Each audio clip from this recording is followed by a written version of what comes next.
Part 1. Shipwrecked in the Air. Chapter 1.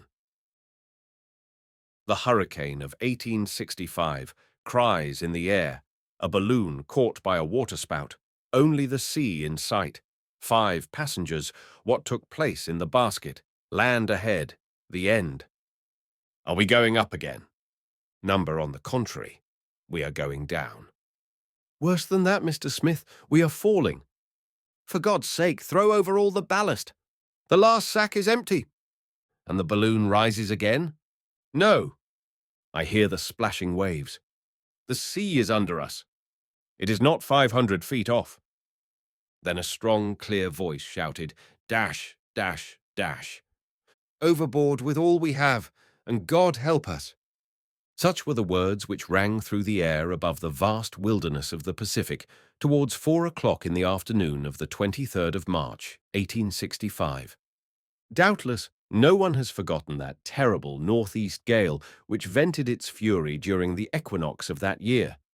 It was a hurricane lasting without intermission from the 18th to the 26th of March, covering a space of 1,800 miles drawn obliquely to the equator. Between the 35 degrees of north latitude and 40 degrees south, it occasioned immense destruction both in America and Europe and Asia. Cities in ruins, forests uprooted, shores devastated by the mountains of water hurled upon them, hundreds of shipwrecks, large tracts of territory desolated by the waterspouts which destroyed everything in their path, thousands of persons crushed to the earth or engulfed in the sea. Such were the witnesses to its fury left behind by this terrible hurricane. It surpassed in disaster those storms which ravaged Havana and Guadeloupe in 1810 and 1825. While these catastrophes were taking place upon the land and the sea, a scene not less thrilling was enacting in the disordered heavens. A balloon, caught in the whirl of a column of air, borne like a ball on the summit of a waterspout, spinning around as in some aerial whirlpool, rushed through space with a velocity of 90 miles an hour. Below the balloon, dimly visible through the dense vapor, mingled with spray, which spread over the ocean, swung a basket containing 5 persons.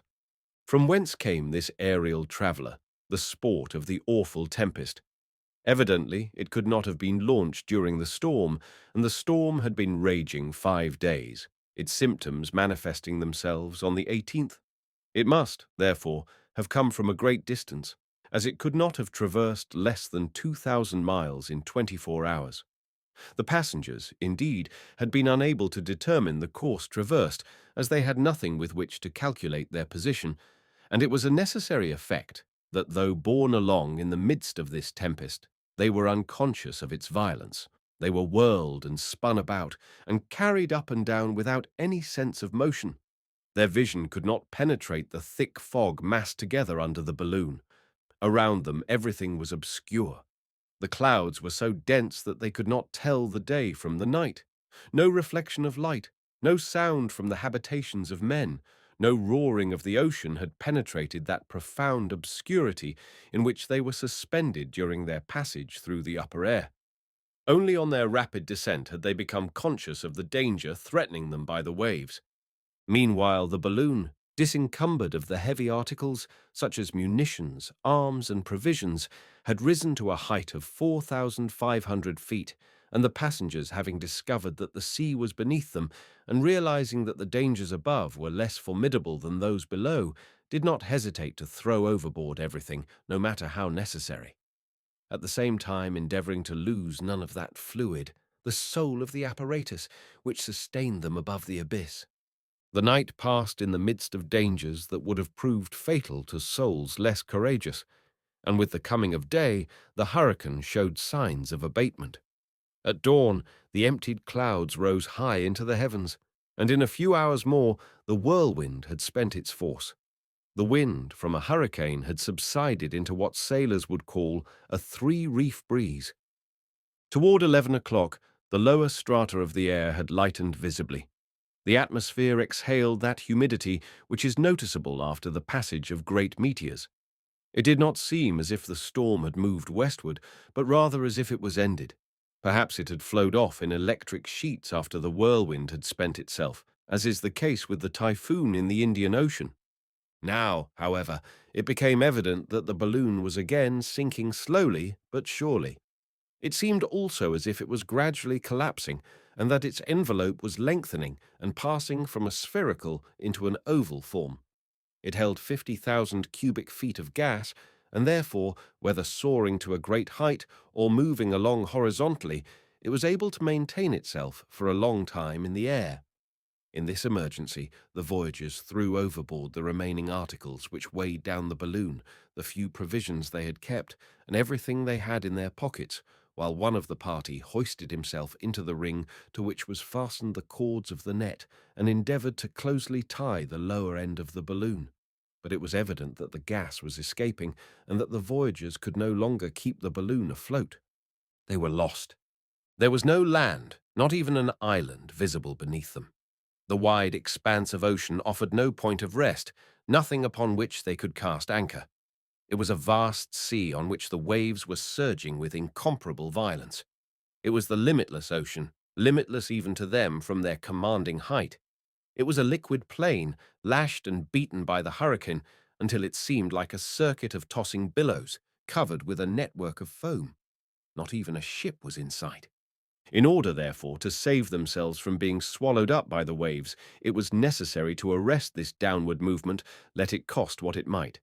And it was evidently to the accomplishment of this that the party were directing their efforts. But in spite of all they could do, the balloon continued to descend, though at the same time moving rapidly along with the wind toward the southwest.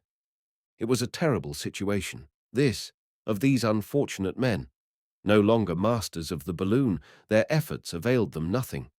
The envelope collapsed more and more, and the gas continued to escape. Faster and faster they fell, until at 1 o'clock they were not more than 600 feet above the sea. The gas poured out of a rent in the silk. By lightening the basket of everything, the party had been able to continue their suspension in the air for several hours, but now the inevitable catastrophe could only be delayed, and unless some land appeared before nightfall, voyagers, balloon, and basket must disappear beneath the waves. It was evident that these men were strong and able to face death. Not a murmur escaped their lips. They were determined to struggle to the last second to retard their fall, and they tried their last expedient. The basket, constructed of willow osiers, could not float, and they had no means of supporting it on the surface of the water. It was 2 o'clock, and the balloon was only 400 feet above the waves. Then a voice was heard, the voice of a man whose heart knew no fear, responded to by others not less strong. "Everything is thrown out?" "No, we yet have 10,000 francs in gold." A heavy bag fell into the sea. "Does the balloon rise?" "A little, but it will soon fall again." "Is there nothing else we can get rid of?" "Not a thing." "Yes, there is. There's the basket." "Catch hold of the net, then, and let it go." The cords which attached the basket to the hoop were cut, and the balloon, as the former fell into the sea, rose again 2,000 feet. This was, indeed, the last means of lightening the apparatus. The 5 passengers had clambered into the net around the hoop and, clinging to its meshes, looked into the abyss below. Everyone knows the statical sensibility of a balloon. It is only necessary to relieve it of the lightest object in order to have it rise. The apparatus floating in air acts like a mathematical balance. One can readily understand, then, that when disencumbered of every weight relatively great, its upward movement will be sudden and considerable. It was thus in the present instance. But after remaining poised for a moment at its height, the balloon began to descend. It was impossible to repair the rent, through which the gas was rushing, and the men, having done everything they could do, must look to God for succor. At 4 o'clock, when the balloon was only 500 feet above the sea, the loud barking of a dog, holding itself crouched beside its master in the meshes of the net, was heard. "Top has seen something," cried one, and immediately afterwards another shouted. "Land! Land!" The balloon, which the wind had continued to carry towards the southwest, had since dawn passed over a distance of several hundred miles, and a high land began to be distinguishable in that direction. But it was still 30 miles to leeward, and even supposing they did not drift, It would take a full hour to reach it. An hour? Before that time could pass, would not the balloon be emptied of what gas remained? This was the momentous question. The party distinctly saw that solid point which they must reach at all hazards. They did not know whether it was an island or a continent, as they were uninformed as to what part of the world the tempest had hurried them, but they knew that this land, whether inhabited or desert, must be reached. At 4 o'clock it was plain that the balloon could not sustain itself much longer. It grazed the surface of the sea, and the crests of the higher waves several times lapped the base of the net, making it heavier, and, like a bird with a shot in its wing, could only half sustain itself. A half-hour later, and the land was scarcely a mile distant. But the balloon, exhausted, flabby, hanging in wrinkles, with only a little gas remaining in its upper portion, unable to sustain the weight of those clinging to the net, was plunging them in the sea, which lashed them with its furious billows. Occasionally the envelope of the balloon would belly out, and the wind taking it would carry it along like a ship. Perhaps by this means it would reach the shore. But when only 2 cables' length away, 4 voices joined in a terrible cry. The balloon, though seemingly unable to rise again after having been struck by a tremendous wave, made a bound into the air as if it had been suddenly lightened of some of its weight. It rose 1,500 feet, and encountering a sort of eddy in the air, instead of being carried directly to land, it was drawn along in a direction nearly parallel thereto. In a minute or two, however, it reapproached the shore in an oblique direction and fell upon the sand above the reach of the breakers. The passengers, assisting each other, hastened to disengage themselves from the meshes of the net, and the balloon, relieved of their weight, was caught up by the wind, and, like a wounded bird recovering for an instant, disappeared into space. The basket had contained 5 passengers and a dog, and but 4 had been thrown upon the shore. The 5th one, then, had been washed off by the great wave which had struck the net, and it was owing to this accident that the lightened balloon had been able to rise for the last time before falling upon the land. Scarcely had the 4 castaways felt the ground beneath their feet than, all thinking of the one who was lost, cried, "Perhaps he is trying to swim ashore. Save him! Let us save him!" Chapter 2. An episode of the rebellion. The engineer, Cyrus Smith, Gideon Spilett, the Negro, Neb, the sailor Pencroff, the youth, Herbert, an unexpected proposal, rendezvous at 10 o'clock p.m., departure in the storm. They were neither professional aeronauts nor amateurs in aerial navigation whom the storm had thrown upon this coast. They were prisoners of war whose audacity had suggested this extraordinary manner of escape. 100 times they would have perished, 100 times their torn balloon would have precipitated them into the abyss, had not Providence preserved them for a strange destiny, and on the 20th of March, after having flown from Richmond, besieged by the troops of General Ulysses Grant, they found themselves 7,000 miles from the Virginia capital, the principal stronghold of the secessionists during that terrible war. Their aerial voyage had lasted 5 days. Let us see by what curious circumstances this escape of prisoners was effected, an escape which resulted in the catastrophe which we have seen. This same year, in the month of February, 1865, in one of those surprises by which General Grant, though in vain, endeavored to take Richmond, many of his officers were captured by the enemy and confined within the city.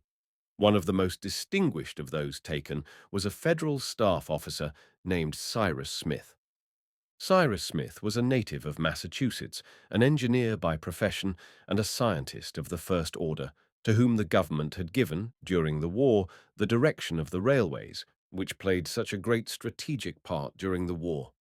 A true Yankee, thin, bony, lean, about 45 years old, with streaks of gray appearing in his close-cut hair and heavy moustache. He had one of those fine classical heads that seem as if made to be copied upon medals. Bright eyes, a serious mouth, and the air of a practiced officer. He was one of these engineers who began of his own wish with the pick and shovel, as there are generals who have preferred to rise from the ranks. Thus, while possessing inventive genius, he had acquired manual dexterity, and his muscles showed remarkable firmness. He was as much a man of action as of study. He moved without effort, under the influence of a strong vitality, and his sanguine temperament defied all misfortune. Highly educated, practical, clear-headed, his temperament was superb, and always retaining his presence of mind, he combined in the highest degree the three conditions whose union regulates the energy of man: activity of body, strength of will, and determination. His motto might have been that of William of Orange in the 17th century: "I can undertake without hope and persevere through failure."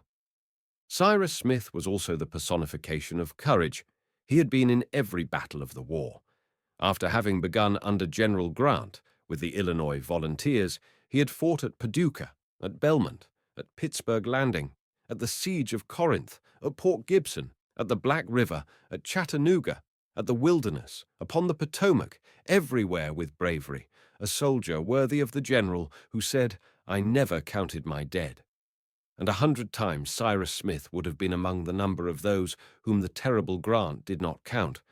But in these combats, though he never spared himself, fortune always favored him, until the time he was wounded and taken prisoner at the siege of Richmond. At the same time, with Cyrus Smith, another important personage fell into the power of the Southerners. This was no other than the Honorable Gideon Spilett, reporter to the New York Herald, who had been detailed to follow the fortunes of the war with the armies of the North. Gideon Spilett was of the race of astonishing chroniclers, English or American, such as Stanley and the like, who shrink from nothing in their endeavor to obtain exact information and to transmit it to their journal in the quickest manner. The journals of the United States, such as the New York Herald, are true powers, and their delegates are persons of importance. Gideon Spilett belonged in the first rank of these representatives. A man of great merit, energetic, prompt, and ready, full of ideas, having been all over the world, soldier and artist, vehement in counsel, resolute in action, thinking nothing of pain, fatigue, or danger when seeking information, first for himself and afterwards for his journal, a master of recondite information of the unpublished, the unknown, the impossible. He was one of those cool observers who write amid the cannonballs, reporting under the bullets, and to whom all perils are welcome. He also had been in all the battles, in the front rank, revolver in one hand and notebook in the other, his pencil never trembling in the midst of a cannonade. He did not tire the wires by incessant telegraphing, like those who speak when they have nothing to say, but each of his messages was short, condensed, clear, and to the purpose. For the rest, he did not lack humor. It was he who, after the affair of Black River, wishing at any price to keep his place at the telegraph wicket in order to announce the result, kept telegraphing for 2 hours the first chapters of the Bible. It cost the New York Herald $2,000, but the New York Herald had the first news. Gideon Spilett was tall. He was 40 years old or more. Sandy-colored whiskers encircled his face. His eye was clear, lively, and quick-moving. It was the eye of a man who was accustomed to take in everything at a glance. Strongly built, he was tempered by all climates as a bar of steel is tempered by cold water. For 10 years, Gideon Spilett had been connected with the New York Herald, which he had enriched with his notes and his drawings as he wielded the pencil as well as the pen. When captured, he was about making a description and a sketch of the battle. The last words written in his notebook were these: "A Southerner is aiming at me, and Gideon Spilett was missed. So, following his invariable custom, he escaped unscratched." Cyrus Smith and Gideon Spilett, who knew each other only by reputation, were both taken to Richmond. The engineer recovered rapidly from his wound, and it was during his convalescence he met the reporter. The two soon learned to appreciate each other. Soon their one aim was to rejoin the army of Grant and fight again in the ranks for the preservation of the Union. The two Americans had decided to avail themselves of any chance, but although free to go and come within the city, Richmond was so closely guarded that an escape might be deemed impossible. During this time, Cyrus Smith was rejoined by a devoted servant. This man was a Negro, born upon the engineer's estate of slave parents, whom Smith, an abolitionist by conviction, had long since freed. The Negro, though free, had no desire to leave his master, for whom he would have given his life. He was a man of 30 years, vigorous, agile, adroit, intelligent, quick, and self-possessed, sometimes ingenuous, always smiling, ready, and honest.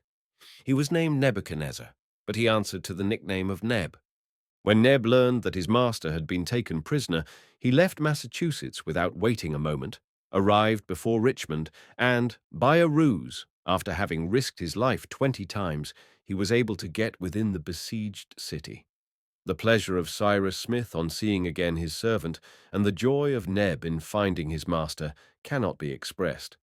But while he had been able to get into Richmond, it was much more difficult to get out, as the watch kept upon the federal prisoners was very strict. It would require an extraordinary opportunity in order to attempt an escape with any chance of success, and that occasion not only did not present itself, but it was difficult to make. Meanwhile, Grant continued his energetic operations. The victory of Petersburg had been vigorously contested. His forces, reunited to those of Butler, had not as yet obtained any result before Richmond, and nothing indicated an early release to the prisoners. The reporter, whose tiresome captivity gave him no item worthy of note, grew impatient. He had but one idea: to get out of Richmond at any risk. Many times, indeed, he tried the experiment and was stopped by obstacles insurmountable. Meanwhile, the siege continued, and as the prisoners were anxious to escape in order to join the army of Grant, so there were certain of the besieged no less desirous to be free to join the army of the secessionists, and among these was a certain Jonathan Forster, who was a violent Southerner. In truth, the Confederates were no more able to get out of the city than the Federal prisoners, as the army of Grant invested it around. The mayor of Richmond had not for some time been able to communicate with General Lee, and it was of the highest importance to make the latter aware of the situation of the city in order to hasten the march of the rescuing army. This Jonathan Forster had conceived the idea of passing over the lines of the besiegers in a balloon and arriving by this means in the Confederate camp. The mayor authorized the undertaking. A balloon was made and placed at the disposal of Forster and 5 of his companions. They were provided with arms, as they might have to defend themselves in descending, and food in case their aerial voyage should be prolonged. The departure of the balloon had been fixed for the 18th of March. It was to start in the night, and with a moderate breeze from the northeast, the party expected to arrive at the quarters of General Lee in a few hours. But the wind from the northeast was not a mere breeze. On the morning of the 18th, there was every symptom of a storm, and soon the tempest broke forth, making it necessary for Forster to defer his departure, as it was impossible to risk the balloon and those whom it would carry to the fury of the elements. The balloon, inflated in the great square of Richmond, was all ready, waiting for the first lull in the storm, and throughout the city there was great vexation at the settled bad weather. The night of the 19th and 20th passed, but in the morning the storm was only developed in intensity, and departure was impossible. On this day, Cyrus Smith was accosted in one of the streets of Richmond by a man whom he did not know. It was a sailor named Pencroff, aged from 35 to 40 years, strongly built, much sunburnt, his eyes bright and glittering, but with a good countenance. This Pencroff was a Yankee who had sailed every sea, and who had experienced every kind of extraordinary adventure that a two-legged being without wings could encounter. It is needless to say that he was of an adventurous nature, ready to dare anything and to be astonished at nothing. Pencroff, in the early part of this year, had come to Richmond on business, having with him Herbert Brown, of New Jersey, a lad 15 years old, the son of Pencroff's captain, and an orphan whom he loved as his own child. Not having left the city at the beginning of the siege, he found himself, to his great displeasure, blocked. He also had but one idea: to get out. He knew the reputation of the engineer, and he knew with what impatience that determined man chafed at his restraint. He did not therefore hesitate to address him without ceremony.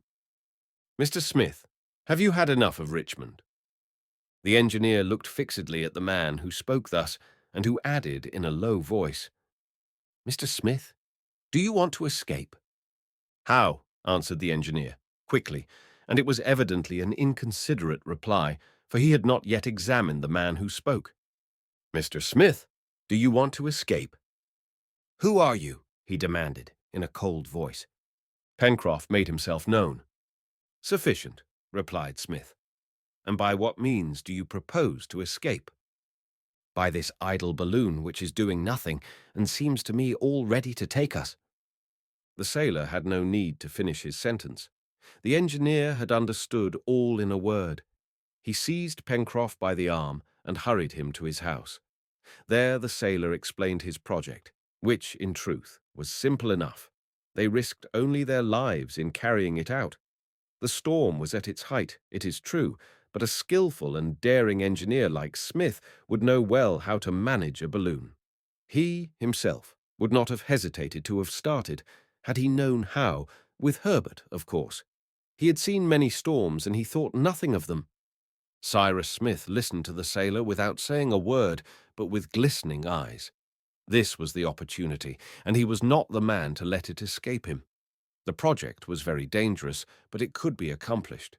During the night, in spite of the guards, they might reach the balloon, creep into the basket, and then cut the lines which held it. Certainly they risked being shot, but on the other hand they might succeed, and but without this tempest, the balloon would have been gone, and the long-sought opportunity would not have been present. "I am not alone," said Smith at length. "How many would you want to take?" demanded the sailor. "Two, my friend Spilett, and my man Neb."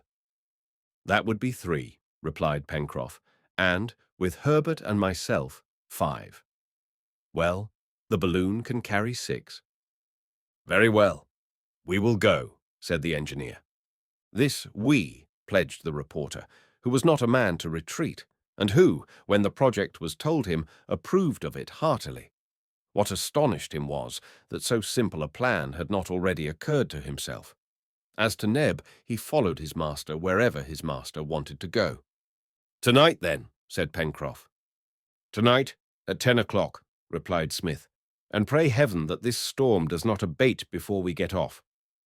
Pencroff took leave of the engineer and returned to his lodging, where he found young Herbert Brown.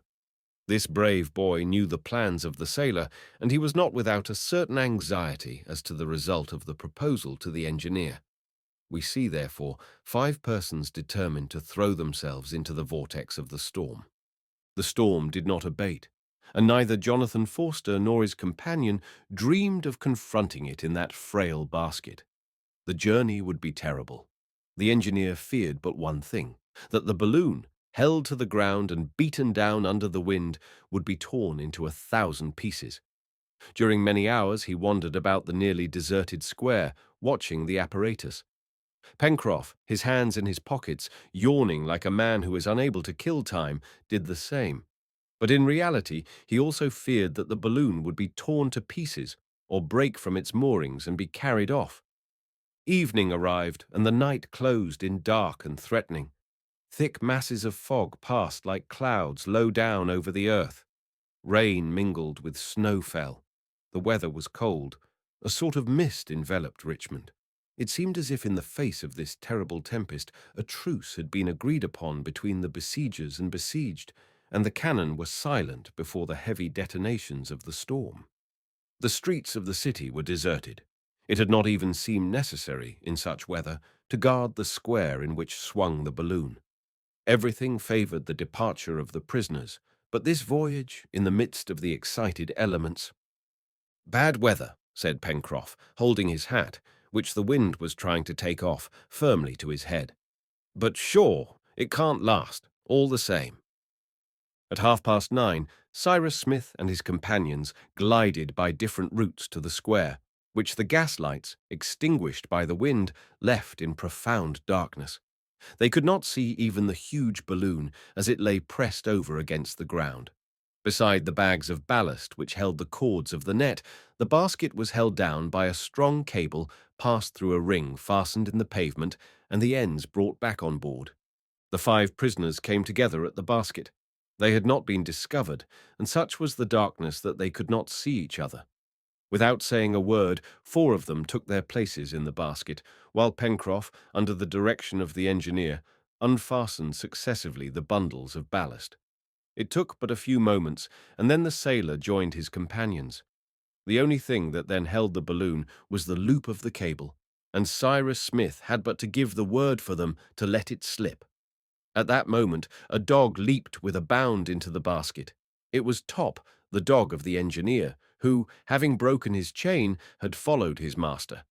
Cyrus Smith, fearing to add to the weight, wanted to send the poor brute back, but Pencroff said, "Sure, it is but one more," and at the same time threw overboard 2 bags of sand. Then, slipping the cable, the balloon, shooting off in an oblique direction, disappeared, after having dashed its basket against 2 chimneys, which it demolished in its rush. Then the storm burst upon them with frightful violence. The engineer did not dare to descend during the night, and when day dawned, all sight of the earth was hidden by the mists. It was not until 5 days later that the breaking of the clouds enabled them to see the vast sea extending below them, lashed by the wind into a terrific fury. We have seen how, of these 5 men who started on the 20th of March, 4 were thrown, 4 days later, on a desert coast more than 6,000 miles from this country. And the one who was missing, the one to whose rescue the 4 survivors had hurried, was their leader, Cyrus Smith. The 5th of April, Richmond fell into the hands of Grant. The rebellion was repressed. Lee retreated into the west, SIC, and the cause of the Union triumphed. Chapter 3. 5 o'clock in the afternoon, the lost one, the despair of Neb, search to the northward, the island, a night of anguish, the fog of the morning, Neb swimming, sight of the land, fording the channel. The engineer, on the giving way of the net, had been swept away by a wave. His dog had disappeared at the same time. The faithful animal had of its own accord sprung to the rescue of its master. "Forward!" cried the reporter, and all 4, forgetting weakness and fatigue, began their search. Poor Neb wept with grief and despair at the thought of having lost all that he loved in the world. Not more than 2 minutes had passed between the moment that Smith had disappeared and the instant of his companions' landing. They were, therefore, hopeful of being in time to rescue him. "Hunt! Hunt for him!" cried Neb. "Yes, Neb, and we will find him," replied Spilett. "Alive?" "Alive." "Can he swim?" demanded Pencroff. "Oh, yes," responded Neb. "And besides, Top is with him." The sailor, looking at the roaring sea, shook his head. It was at a point northward from this shore, and about half a mile from the place where the castaways had landed, that the engineer had disappeared, and if he had come ashore at the nearest point, it was at least that distance from where they now were. It was nearly 6 o'clock. The fog had risen and made the night very dark. The castaways followed northward along the shore of that land upon which chance had thrown them, a land unknown, whose geographical situation they could not guess. They walked upon a sandy soil, mixed with stones, seemingly destitute of any kind of vegetation. The ground, very uneven, seemed in certain places to be riddled with small holes, making the march very painful. From these holes, great, heavy-flying birds rushed forth and were lost in the darkness. Others, more active, rose in flocks and fled away like the clouds. The sailor thought he recognized gulls and sea-mews, whose sharp cries were audible above the raging of the sea. From time to time the castaways would stop and call, listening for an answering voice from the ocean. They thought, too, that if they were near the place where the engineer had been, washed ashore, and he had been unable to make any response, that at least the barking of the dog Top would have been heard, but no sound was distinguishable above the roaring of the waves and the thud of the surf. Then the little party would resume their march, searching all the windings of the shore. After a walk of 20 minutes, the 4 castaways were suddenly stopped by a foaming line of breakers. They found themselves upon the extremity of a sharp point upon which the sea broke with fury. "This is a promontory," said the sailor, "and it will be necessary to turn back, keeping to the right in order to gain the main land." "But if he is there!" cried Neb, pointing towards the ocean, whose enormous waves showed white through the gloom. "Well, let us call again." And all together, uniting their voices, uttered a vigorous cry, but without response. They waited for a lull and tried once more, and again there was no answer. Then the castaways turned back, following the opposite side of the promontory, over ground equally sandy and rocky. However, Pencroff observed that the shore was bolder, that the land rose somewhat, and he thought that it might gradually slope up to the high hill which was dimly visible through the darkness. The birds were less numerous on this shore. The sea also seemed less surging and tempestuous, and it was noticeable that the agitation of the waves was subsiding. They hardly heard the sound of the surf, and doubtless this side of the promontory formed a semicircular bay, protected by its sharp point from the long roll of the sea. But by following this direction, they were walking towards the south, which was going away from that place where Smith would have landed. After a tramp of a mile and a half, the shore presented no other curve which would permit of a return towards the north. It was evident that this promontory, the point of which they had turned, must be joined to the mainland. The castaways, although much fatigued, pushed on courageously, hoping each moment to find a sudden turn which would take them in the desired direction. What, then, was their disappointment when, after having walked nearly 2 miles, they found themselves again arrested by the sea upon a high promontory of slippery rocks. "We are on an island," exclaimed Pencroff, "and we have measured it from end to end." The words of the sailor were true. The castaways had been thrown, not upon a continent, but upon an island not more than 2 miles long and of inconsiderable breadth. This desert isle, covered with stones, without vegetation, desolate refuge of seabirds, did it belong to a more important archipelago? They could not tell. The party in the balloon, when from their basket they saw the land through the clouds, had not been able to determine its size. But Pencroff, with the eyes of a sailor accustomed to piercing the gloom, thought at the moment that he could distinguish in the west confused masses resembling a high coast. But at this time they were unable, on account of the obscurity, to determine to what system, whether simple or complex, their isle belonged. They were unable to get off, as the sea surrounded them, and it was necessary to wait until the next day to search for the engineer, who, alas, had made no cry to signal his presence.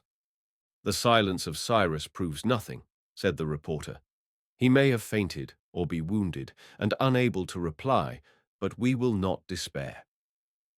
The reporter then suggested the idea of lighting a fire upon the point of the island, which would serve as a signal for the engineer. But they searched in vain for wood or dry branches. Sand and stones were all they found.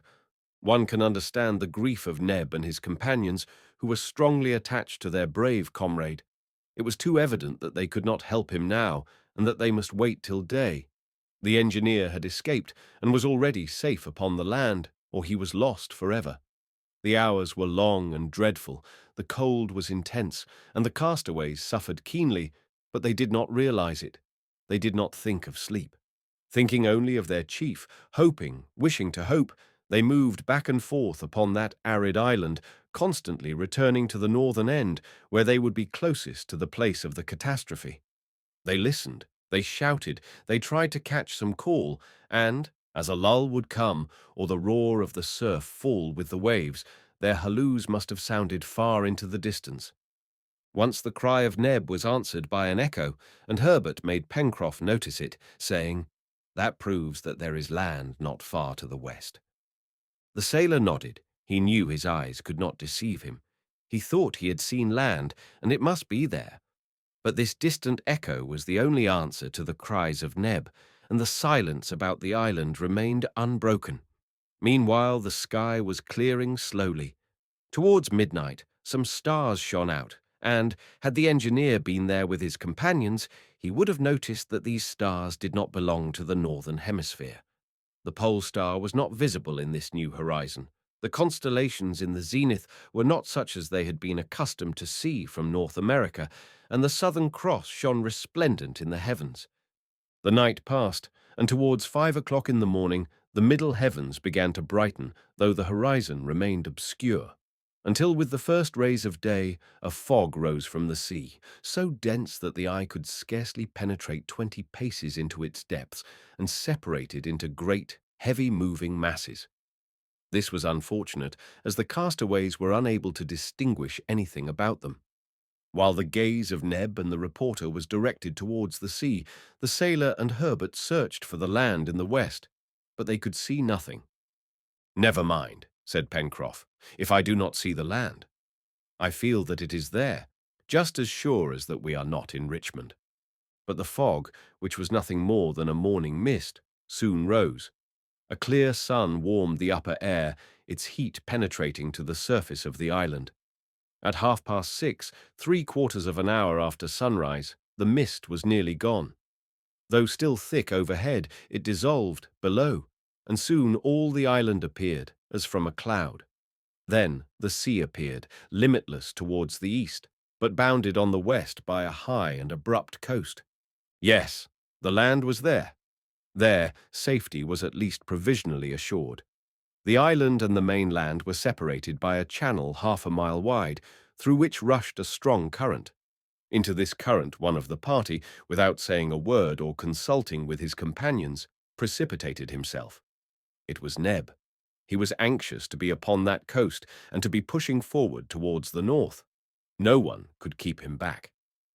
Pencroff called to him in vain. The reporter prepared to follow, but the sailor ran to him, exclaiming, "Are you determined to cross this channel?" "I am," replied Spilett. "Well, then, listen to me a moment. Neb can rescue his master alone. If we throw ourselves into the channel, we are in danger of being carried out to sea by this strong current. Now, if I am not mistaken, it is caused by the ebb. You see the tide is going out. Have patience until low water, and then we may ford it." "You are right," answered the reporter. "We will keep together as much as possible." Meantime, Neb was swimming vigorously in a diagonal direction, against the current. His black shoulders were seen rising with each stroke. He was drawn backward with swiftness, but he was gaining towards the other shore. It took him more than half an hour to cross the 1/2 mile which separated the isle from the mainland, and when he reached the other side, it was at a place a long distance from the point opposite to that which he had left. Neb, having landed at the base of a high, rocky wall, clambered quickly up its side, and, running, disappeared behind a point, projecting into the sea, about the same height as the northern end of the island.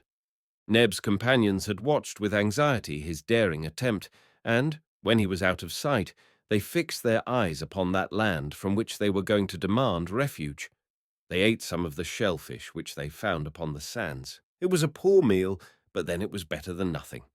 The opposite coast formed an immense bay, terminated to the south by a sharp point bare of all vegetation, and having a most forbidding aspect. This point at its junction with the shore was abutted by high granite rocks. Towards the north, on the contrary, the bay widened, with a shore more rounded, extending from the southwest to the northeast, and ending in a narrow cape. Between these 2 points, the distance must have been about 8 miles. A 1/2 mile from the shore, the island, like an enormous whale, lay upon the sea. Its width could not have been greater than 1/4 of a mile. Before the island, the shore began with a sandy beach strewn with black rocks, at this moment beginning to appear above the receding tide. Beyond this rose, like a curtain, a perpendicular granite wall, at least 300 feet high, and terminated by a ragged edge. This extended for about 3 miles, ending abruptly on the right in a smooth face, as if cut by the hand of man. To the left, on the contrary, above the promontory, this kind of irregular cliff, composed of heaped-up rocks and glistening in the light, sank and gradually mingled with the rocks of the southern point. Upon the upper level of the coast, not a tree was visible. It was a tableland, as barren though not as extensive as that around Cape Town or at the Cape of Good Hope. At least so it appeared from the islet. To the right, however, and back of the smooth face of rock, some verdure appeared. The confused massing of large trees was easily distinguishable, extending far as the eye could reach. This verdure gladdened the sight, tired by the rough face of granite. Finally, back of and above the plateau, Distant towards the northwest about 7 miles, shone a white summit, reflecting the sun's rays. It was the snowy cap of some lofty mountain. It was not possible at present to say whether this land was an island or part of a continent, but the sight of the broken rocks heaped together on the left would have proved to a geologist their volcanic origin, as they were incontestably the result of igneous action. Gideon Spilett, Pencroff, and Herbert looked earnestly upon this land where they were to live, perhaps for long years, upon which, if out of the track of ships, they might have to die. "Well," demanded Herbert, "what do you think of it, Pencroff?" "Well," replied the sailor, "there's good and bad in it, as with everything else. But we shall soon see, for look, what I told you. In 3 hours we can cross, and once over there we will see what we can do towards finding Mr. Smith." Pencroff was not wrong in his predictions. 3 hours later, at low tide, the greater part of the sandy bed of the channel was bare. A narrow strip of water, easily crossed, was all that separated the island from the shore. And at 10 o'clock, Spilett and his two companions, stripped of their clothing, which they carried in packages on their heads, waded through the water, which was nowhere more than 5 feet deep. Herbert, where the water was too deep, swam like a fish, acquitting himself well, and all arrived without difficulty at the other shore. There, having dried themselves in the sun, they put on their clothes, which had not touched the water, and took counsel together. Chapter 4. The lithodomes, the mouth of the river, the chimneys, continuation of the search, the forest of evergreens, getting firewood, waiting for the tide, on top of the cliff, the timber float, the return to the coast. Presently the reporter told the sailor to wait just where he was until he should come back, and without losing a moment, he walked back along the coast in the direction which Neb had taken some hours before, and disappeared quickly around a turn in the shore. Herbert wished to go with him. "Stay, my boy," said the sailor. "We must pitch our camp for the night, and try to find something to eat more satisfying than shellfish. Our friends will need food when they come back." "I am ready, Pencroff," said Herbert. "Good," said the sailor. "Let us set to work methodically. We are tired, cold, and hungry. We need shelter, fire, and food. There is plenty of wood in the forest, and we can get eggs from the nests, but we must find a house." "Well," said Herbert, "I will look for a cave in these rocks, and I shall certainly find some hole in which we can stow ourselves." "Right," said Pencroff. "Let us start at once." They walked along the base of the rocky wall, on the strand left bare by the receding waves, but instead of going northwards, they turned to the south. Pencroff had noticed, some hundreds of feet below the place where they had been thrown ashore, a narrow inlet in the coast, which he thought might be the mouth of a river or of a brook. Now it was important to pitch the camp in the neighborhood of fresh water. In that part of the island, too, Smith might be found. The rock rose 300 feet, smooth and massive. It was a sturdy wall of the hardest granite, never corroded by the waves, and even at its base there was no cleft which might serve as a temporary abode.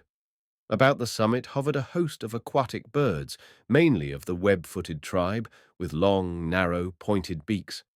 Swift and noisy, they cared little for the unaccustomed presence of man. A shot into the midst of the flock would have brought down a dozen, but neither Pencroff nor Herbert had a gun.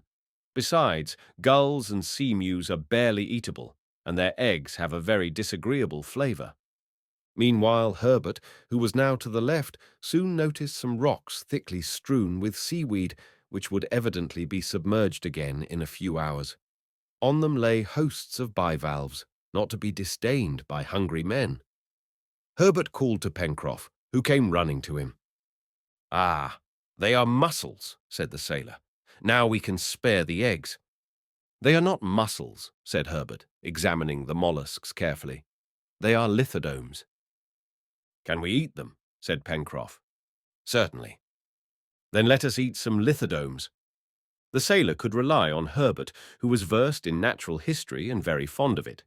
He owed his acquaintance with this study in great part to his father, who had entered him in the classes of the best professors in Boston, where the child's industry and intelligence had endeared him to all. These lithodomes were oblong shellfish, adhering in clusters to the rocks. They belonged to that species of boring mollusk which can perforate a hole in the hardest stone, and whose shell has the peculiarity of being rounded at both ends. Pencroff and Herbert made a good meal of these lithodomes, which lay gaping in the sun. They tasted like oysters, with a peppery flavour which left no desire for condiments of any kind. Their hunger was allayed for the moment, but their thirst was increased by the spicy flavour of the mollusks. The thing now was to find fresh water, which was not likely to fail them in a region so undulating. Pencroff and Herbert, after having taken the precaution to fill their pockets and handkerchiefs with lithodomes, regained the foot of the hill.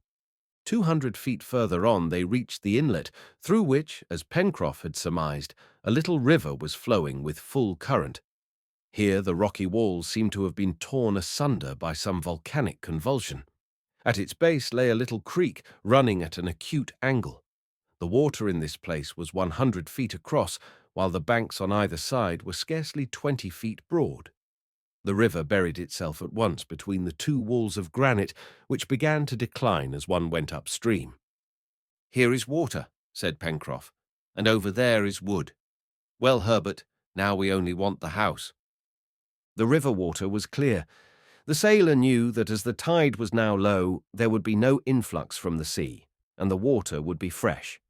When this important point had been settled, Herbert looked for some cave which might give them shelter, but it was in vain. Everywhere the wall was smooth, flat, and perpendicular. However, over at the mouth of the watercourse and above high water mark, the detritus had formed, not a grotto, but a pile of enormous rocks, such as are often met with in granitic countries and which are called chimneys. Pencroff and Herbert went down between the rocks into those sandy corridors, lighted only by the huge cracks between the masses of granite, some of which only kept their equilibrium by a miracle. But with the light the wind came in, and with the wind the piercing cold of the outer air. Still, the sailor thought that by stopping up some of these openings with a mixture of stones and sand, the chimneys might be rendered habitable. Their plan resembled the typographical sign, and by cutting off the upper curve of the sign, through which the south and the west wind rushed in, they could succeed without doubt in utilizing its lower portion. "This is just what we want," said Pencroff, "and if we ever see Mr. Smith again, he will know how to take advantage of this labyrinth." "We shall see him again, Pencroff," said Herbert, "and when he comes back he must find here a home that is tolerably comfortable. We can make this so if we can build a fireplace in the left corridor with an opening for the smoke." "That we can do, my boy," answered the sailor, "and these chimneys will just serve our purpose. But first we must get together some firing. Wood will be useful, too, in blocking up these great holes through which the wind whistles so shrilly." Herbert and Pencroff left the chimneys, and turning the angle, walked up the left bank of the river, whose current was strong enough to bring down a quantity of dead wood. The return tide, which had already begun, would certainly carry it in the ebb to a great distance. Why not utilize this flux and reflux, thought the sailor, in the carriage of heavy timber? After a quarter of an hour's walk, the two reached the elbow which the river made in turning to the left. From this point onward, it flowed through a forest of magnificent trees, which had preserved their verdure in spite of the season, for they belonged to that great cone-bearing family indigenous everywhere, from the poles to the tropics. Especially conspicuous were the deodara, so numerous in the Himalayas, with their pungent perfume. Among them were clusters of pines, with tall trunks and spreading parasols of green. The ground was strewn with fallen branches, so dry as to crackle under their feet. "Good," said the sailor.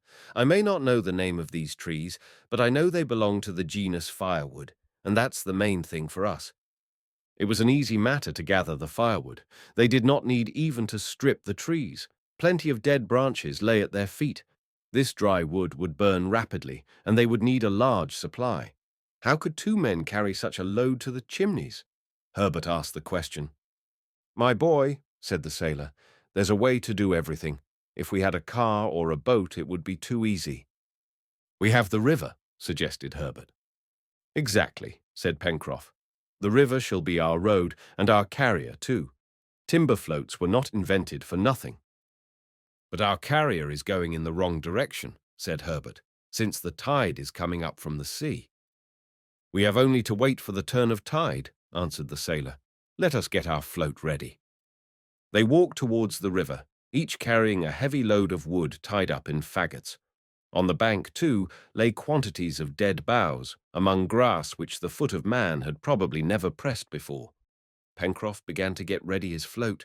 In an eddy caused by an angle of the shore, which broke the flow of the current, they set afloat the larger pieces of wood, bound together by liana stems so as to form a sort of raft.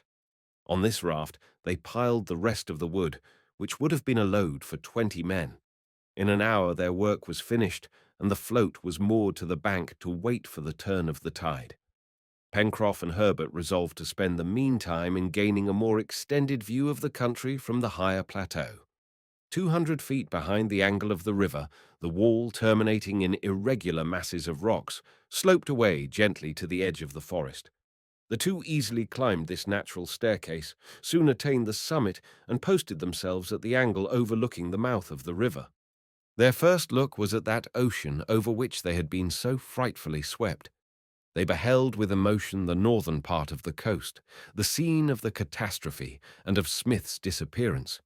They hoped to see on the surface some wreck of the balloon to which a man might cling, but the sea was a watery desert. The coast, too, was desolate. Neither Neb nor the reporter could be seen. "Something tells me," said Herbert, "that a person so energetic as Mr. Smith would not let himself be drowned like an ordinary man. He must have got to shore. Don't you think so, Pencroff?" The sailor shook his head sadly. He never thought to see Smith again, but he left Herbert a hope. "No doubt," said he, "our engineer could save himself where anyone else would perish." Meanwhile he took a careful observation of the coast. Beneath his eyes stretched out the sandy beach, bounded upon the right of the river mouth by lines of breakers. The rocks, which still were visible above the water, were like groups of amphibious monsters lying in the surf. Beyond them, the sea sparkled in the rays of the sun. A narrow point terminated the southern horizon, and it was impossible to tell whether the land stretched further in that direction or whether it trended southeast and southwest so as to make an elongated peninsula. At the northern end of the bay, the outline of the coast was continued to a great distance. There the shore was low and flat, without rocks, but covered by great sandbanks, left by the receding tide. When Pencroff and Herbert walked back towards the west, their looks fell on the snow-capped mountain, which rose 6 or 7 miles away. Masses of tree trunks, with patches of evergreens, extended from its first declivities to within 2 miles of the coast. Then from the edge of this forest to the coast stretched a plateau strewn at random with clumps of trees. On the left shore, through the glades, the waters of the little river, which seemed to have returned in its sinuous course to the mountains which gave it birth. "Are we upon an island?" muttered the sailor. "It is big enough, at all events," said the boy. "An island's an island, no matter how big," said Pencroff. But this important question could not yet be decided. The country itself, isle or continent, seemed fertile, picturesque, and diversified in its products. For that they must be grateful. They returned along the southern ridge of the granite plateau, outlined by a fringe of fantastic rocks in whose cavities lived hundreds of birds. A whole flock of them soared aloft as Herbert jumped over the rocks. "Ah!" cried he, "these are neither gulls nor sea-mews." "What are they?" said Pencroff. "They look for all the world like pigeons." "So they are," said Herbert, "but they are wild pigeons, or rock pigeons. I know them by the 2 black bands on the wing, the white rump, and the ash-blue feathers. The rock pigeon is good to eat, and its eggs ought to be delicious, and if they have left a few in their nests—" "We will let them hatch in an omelette," said Pencroff gaily. "But what will you make your omelette in?" asked Herbert. "In your hat?" "I am not quite conjurer enough for that," said the sailor. "We must fall back on eggs in the shell, and I will undertake to dispatch the hardest." Pencroff and the boy examined carefully the cavities of the granite and succeeded in discovering eggs in some of them. Some dozens were collected in the sailor's handkerchief, and, High tide approaching, the two went down again to the watercourse. It was 1 o'clock when they arrived at the elbow of the river, and the tide was already on the turn. Pencroff had no intention of letting his timber float at random, nor did he wish to get on and steer it. But a sailor is never troubled in a matter of ropes or cordage, and Pencroff quickly twisted from the dry lianas a rope several fathoms long. This was fastened behind the raft, and the sailor held it in his hand, while Herbert kept the float in the current by pushing it off from the shore with a long pole. This expedient proved an entire success. The enormous load of wood kept well in the current. The banks were sheer, and there was no fear lest the float should ground. Before 2 o'clock they reached the mouth of the stream, a few feet from the chimneys. Chapter 5. Arranging the chimneys, the important question of fire, the matchbox, search over the shore, return of the reporter, and Neeb. One match, the crackling fire, the fish supper, the first night on land. The first care of Pencroff, after the raft had been unloaded, was to make the chimneys habitable by stopping up those passages traversed by the draughts of air. Sand, stones, twisted branches, and mud hermetically sealed the galleries of the end open to the southerly winds and shut out its upper curve. One narrow, winding passage, opening on the side, was arranged to carry out the smoke and to quicken the draught of the fire. The chimneys were thus divided into 3 or 4 chambers, if these dark dens, which would hardly have contained a beast, might be so called. But they were dry, and one could stand up in them, or at least in the principal one, which was in the centre. The floor was covered with sand, and everything considered, they could establish themselves in this place while waiting for one better. While working, Herbert and Pencroff chatted together. "Perhaps," said the boy, "our companions will have found a better place than ours." "It is possible," answered the sailor, "but until we know, don't let us stop. Better have 2 strings to one's bow than none at all." "Oh," repeated Herbert, "if they can only find Mr. Smith and bring him back with them, how thankful we will be." "Yes," murmured Pencroff, "he was a good man." "Was," said Herbert. "Do you think we shall not see him again?" "Heaven forbid," replied the sailor. The work of division was rapidly accomplished, and Pencroff declared himself satisfied. "Now," said he, "our friends may return, and they will find a good enough shelter." Nothing remained but to fix the fireplace and to prepare the meal, which, in truth, was a task easy and simple enough. Large flat stones were placed at the mouth of the first gallery to the left, where the smoke passage had been made, and this chimney was made so narrow that but little heat would escape up the flue, and the cavern would be comfortably warmed. The stock of wood was piled up in one of the chambers, and the sailor placed some logs and broken branches upon the stones. He was occupied in arranging them when Herbert asked him if he had some matches. "Certainly," replied Pencroff, "and moreover, fortunately, for without matches or tinder we would indeed be in trouble." "Could not we always make fire as the savages do," replied Herbert, "by rubbing 2 bits of dry wood together? Just try it, my boy, some time, and see if you do anything more than put your arms out of joint. Nevertheless, it is often done in the islands of the Pacific." "I don't say that it is not," replied Pencroff, "but the savages must have a way of their own, or use a certain kind of wood, as more than once I have wanted to get fire in that way, and have never yet been able to. For my part, I prefer matches. And by the way, where are mine?" Pencroff, who was an habitual smoker, felt in his vest for the box, which he was never without, but, not finding it, he searched the pockets of his trousers, and to his profound amazement, it was not there. "This is an awkward business," said he, looking at Herbert. "My box must have fallen from my pocket, and I can't find it. But you, Herbert, have you nothing? No steel, not anything, with which we can make fire?" "Not a thing, Pencroff." The sailor, followed by the boy, walked out, rubbing his forehead. On the sand, among the rocks, by the bank of the river, both of them searched with the utmost care, but without result. The box was of copper, and had it been there, they must have seen it. "Pencroff," asked Herbert, "did not you throw it out of the basket?" "I took good care not to," said the sailor. "But when one has been knocked around as we have been, so small a thing could easily have been lost. Even my pipe is gone. The confounded box. Where can it be?" "Well, the tide is out. Let us run to the place where we landed," said Herbert. It was little likely that they would find this box, which the sea would have rolled among the pebbles at high water.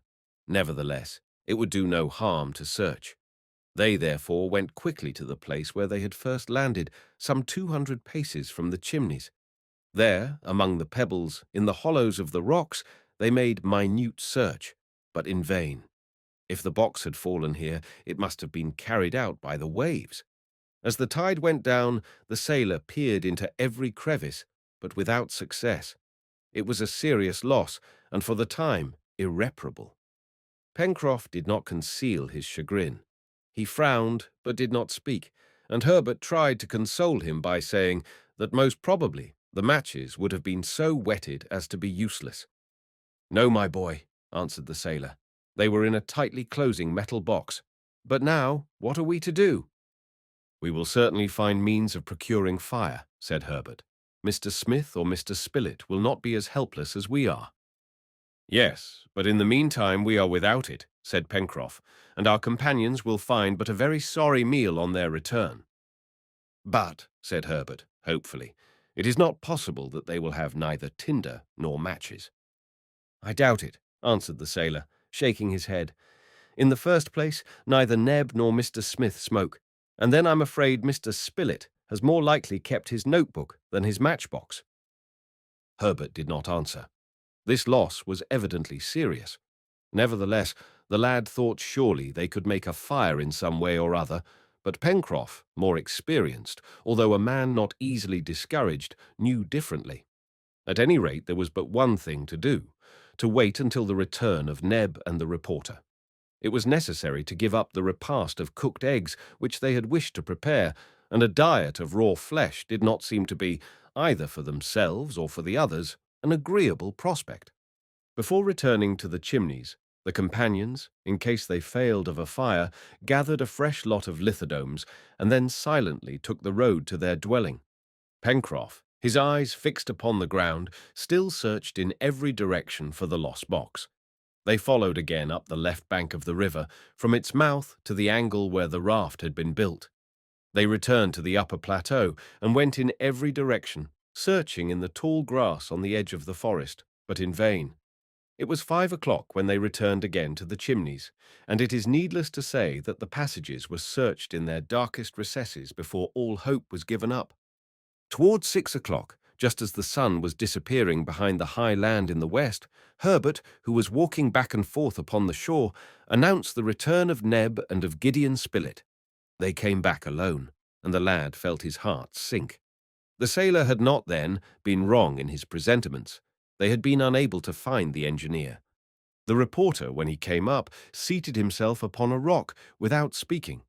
Fainting from fatigue, half dead with hunger, he was unable to utter a word. As to Neb, his reddened eyes showed how he had been weeping, and the fresh tears which he was unable to restrain indicated, but too clearly, that he had lost all hope. The reporter at length gave the history of their search. Neb and he had followed the coast for more than 8 miles, and, consequently, far beyond the point where the balloon had made the plunge which was followed by the disappearance of the engineer and Top. The shore was deserted. Not a recently turned stone, not a trace upon the sand, not a footprint was upon all that part of the shore. It was evident that nobody inhabited that portion of the island. The sea was as deserted as the land, and it was there, at some hundreds of feet from shore, that the engineer had found his grave. At that moment Neb raised his head, and in a voice which showed how he still struggled against despair, exclaimed, "No, he is not dead. It is impossible. It might happen to you or me, but never to him. He is a man who can get out of anything." Then, his strength failing him, he murmured, "But I am used up." Herbert ran to him and cried, "Neb, we will find him. God will give him back to us. But you must be famishing. Do eat something." And while speaking, the lad offered the poor negro a handful of shellfish, a meagre and insufficient nourishment enough. But Neb, though he had eaten nothing for hours, refused them. Poor fellow! Deprived of his master, he wished no longer to live. As to Gideon Spilett, he devoured the mollusks and then laid down upon the sand at the foot of a rock. He was exhausted, but calm. Herbert, approaching him, took his hand. "Mr. Spilett," said he, "we have discovered a shelter where you will be more comfortable. The night is coming on, so come and rest there. Tomorrow we will see." The reporter rose, and guided by the lad, proceeded towards the chimneys. As he did so, Pencroff came up to him, and in an offhand way asked him if, by chance, he had a match with him. The reporter stopped, felt in his pockets, and finding none, said, "I had some, but I must have thrown them all away." Then the sailor called Neb and asked him the same question, receiving a like answer. "Curse it!" cried the sailor, unable to restrain the word. The reporter heard it, and going to him said, "Have you no matches?" "Not one, and of course no fire." "Ah," cried Neb, "if he was here, my master, he could soon make one." The four castaways stood still and looked anxiously at each other. Herbert was the first to break the silence by saying, "Dash, dash, dash. Mr. Spilett, you are a smoker. You always have matches about you. Perhaps you have not searched thoroughly. Look again. A single match will be enough." The reporter rummaged the pockets of his trousers, his vest and coat, and to the great joy of Pencroff, as well as to his own surprise, felt a little sliver of wood caught in the lining of his vest. He could feel it from the outside, but his fingers were unable to disengage it. If this should prove a match, and only one, it was extremely necessary not to rub off the phosphorus. "Let me try," said the lad, and very adroitly, without breaking it, he drew out this little bit of wood, this precious trifle, which to these poor men was of such great importance. It was uninjured. "One match!" cried Pencroff. "Why, it is as good as if we had a whole shipload." He took it, and followed by his companions, regained the chimneys. This tiny bit of wood, which in civilized lands is wasted with indifference, as valueless, it was necessary here to use with the utmost care. The sailor, having assured himself that it was dry, said, "We must have some paper." "Here is some," answered Spilett, who, after a little hesitation, had torn a leaf from his notebook. Pencroff took the bit of paper and knelt down before the fireplace, where some handfuls of grass, leaves, and dry moss had been placed under the faggots in such a way that the air could freely circulate and make the dry wood readily ignite. Then Pencroff, shaping the paper into a cone, as pipe smokers do in the wind, placed it among the moss. Taking then a slightly rough stone and wiping it carefully, with beating heart and suspended breath, he gave the match a little rub. The first stroke produced no effect, as Pencroff, fearing to break off the phosphorus, had not rubbed hard enough. "Ho! I won't be able to do it," said he. "My hand shakes. The match will miss. I can't do it. Don't want to try." And rising, he besought Herbert to undertake it. Certainly, the boy had never in his life been so affected. His heart beat furiously. Prometheus, about to steal the fire from heaven, could not have been more excited. Nevertheless, he did not hesitate, but rubbed the stone with a quick stroke. A little sputtering was heard, and a light blue flame sprung out and produced a pungent smoke. Herbert gently turned the match so as to feed the flame, and then slid it under the paper cone. In a few seconds the paper took fire, and then the moss kindled. An instant later the dry wood crackled, and a joyous blaze, fanned by the breath of the sailor, shone out from the darkness. "At length," cried Pencroff, rising, "I never was so excited in my life." It was evident that the fire did well in the fireplace of flat stones. The smoke readily ascended through its passage, the chimney drew, and an agreeable warmth quickly made itself felt. As to the fire, it would be necessary to take care that it should not go out, and always to keep some embers among the cinders. But it was only a matter of care and attention, as the wood was plenty, and the supply could always be renewed in good time. Pencroff began at once to utilize the fire by preparing something more nourishing than a dish of lithodomes. 2 dozen eggs were brought by Herbert, and the reporter, seated in a corner, watched these proceedings without speaking. A triple thought held possession of his mind. Did Cyrus still live? If alive, where was he? If he had survived his plunge, why was it he had found no means of making his existence known? As to Neb, he roamed the sand like one distracted. Pencroff, who knew 52 ways of cooking eggs, had no choice at this time. He contented himself with placing them in the hot cinders and letting them cook slowly. In a few minutes the operation was finished, and the sailor invited the reporter to take part in the supper. This was the first meal of the castaways upon this unknown coast. The hard eggs were excellent, and as the egg contains all the elements necessary for man's nourishment, these poor men found them sufficient and felt their strength reviving. Unfortunately, one was absent from this repast. If the 5 prisoners who had escaped from Richmond had all been there under those piled-up rocks, before that bright and crackling fire upon that dry sand, their happiness would have been complete.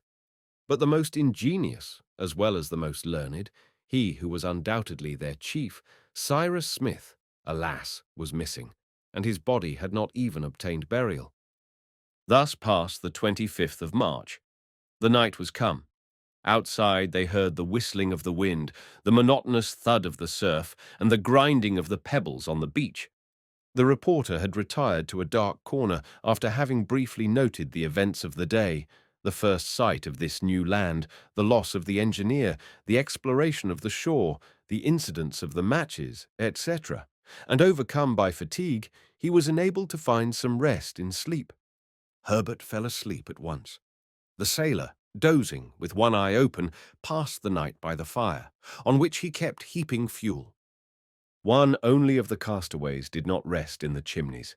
It was the inconsolable, the despairing Neb, who, during the whole night, and in spite of his companion's efforts to make him take some rest, wandered upon the sands calling his master.